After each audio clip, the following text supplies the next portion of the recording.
Assalamualaikum warahmatullahi wabarakatuh. Halo semuanya, perkenalkan nama saya Nadila Ibrahim dengan NIM 210803103034 dari jurusan Manajemen Program Studi D3 Kesekretariatan FEB UNED Angkatan 21. Nah, kali ini saya akan membahas mata kuliah Manajemen Humas, yaitu dengan subtema tugas pokok dan fungsi humas. Penasaran kita akan bahas apa aja? Yuk kita langsung mulai. A few moments later.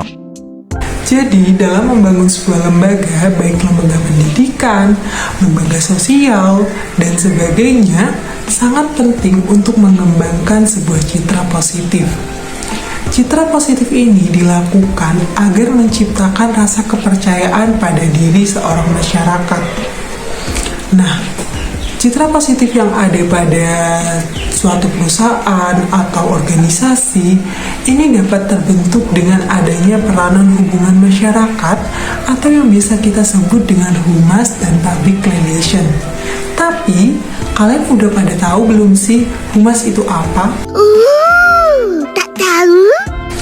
Nah, jadi menurut Majelis Humas Dunia atau World Assembly of Public Relations, hubungan masyarakat atau yang biasa kita sebut dengan humas adalah seni sekaligus ilmu sosial dalam menganalisis kecenderungan masyarakat, memperkirakan akibat-akibat yang mungkin nantinya akan terjadi, memberikan saran kepada pimpinan, serta melakukan program terencana untuk melayani organisasi atau perusahaan.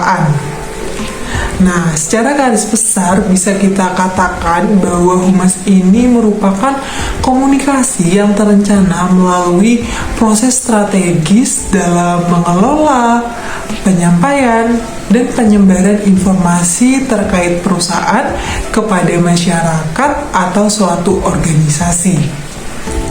Nah, hal ini dilakukan oleh seorang humas agar memperoleh pengakuan, penerimaan, dan dukungan positif dari masyarakat.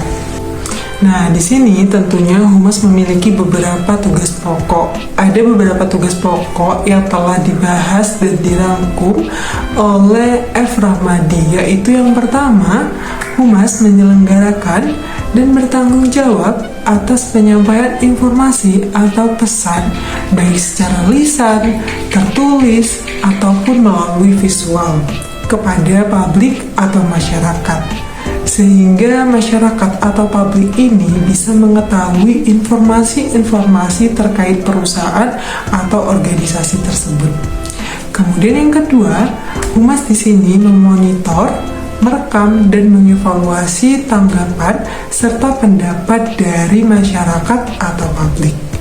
Dan yang ketiga, humas mempelajari dan melakukan analisis reaksi publik terhadap kebijakan-kebijakan perusahaan atau lembaga maupun segala macam pendapat atau yang biasa kita sebut dengan public acceptance dan non-acceptance. Dan yang keempat, humas menyelenggarakan hubungan baik dengan masyarakat dan media massa. Hal ini dilakukan untuk memperoleh penerimaan publik atau public power, kemudian pendapat umum atau public opinion, dan perubahan sikap. Nah, dari penjelasan tadi dapat disimpulkan bahwa tugas dari humas yang utama adalah bertanggung jawab atas informasi baik dari lisan, tertulis, ataupun secara visual sebagai sumber informasi, dan yang selanjutnya menganalisis respon dari publik atau penerima informasi.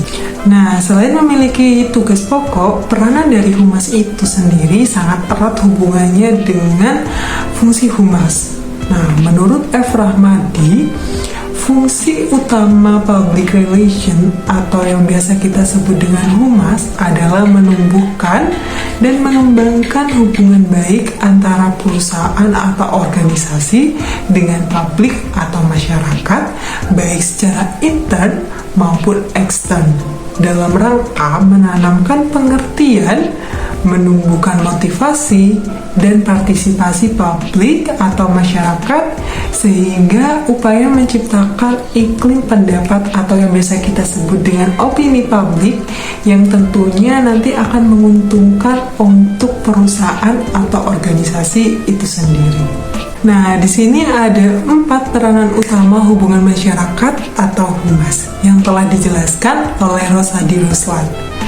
Yang pertama, humas di sini sebagai komunikator atau penghubung antara organisasi atau perusahaan yang diwakili dengan publik atau masyarakat. Kemudian yang kedua, humas di sini membina relationship, yang artinya humas berupaya membina hubungan yang positif dan saling menguntungkan dengan pihak publik atau pihak masyarakat. Dan yang ketiga, humas sebagai peranan backup manajemen, yaitu humas sebagai pendukung dalam fungsi manajemen organisasi atau perusahaan. Dan yang terakhir, yaitu yang keempat, humas membentuk corporate image, yang artinya peranan public relation atau humas ini berupaya menciptakan citra baik bagi organisasi atau perusahaan.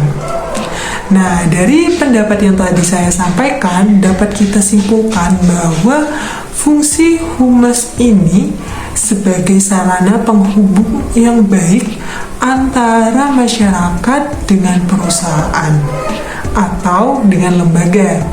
Nah, dengan tujuan membentuk opini-opini baik dari masyarakat terhadap perusahaan atau lembaga itu sendiri.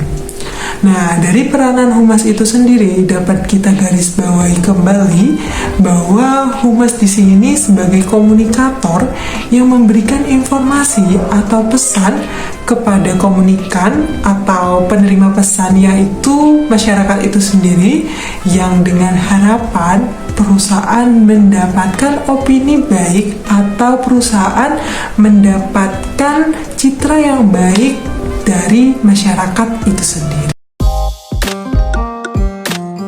Setelah pemaparan materi yang telah saya tadi sebutkan terkait tugas pokok dan fungsi humas, bisa kita simpulkan kembali bahwa humas ini memiliki peranan yang sangat penting pada suatu perusahaan atau organisasi. Hal ini dikarenakan humaslah yang akan menjadi jembatan penghubung antara perusahaan dengan pihak masyarakat. Nah, sekian video pemaparan materi saya terkait tugas pokok dan fungsi humas. Semoga bermanfaat. Kurang lebihnya mohon maaf. Wassalamualaikum warahmatullahi wabarakatuh.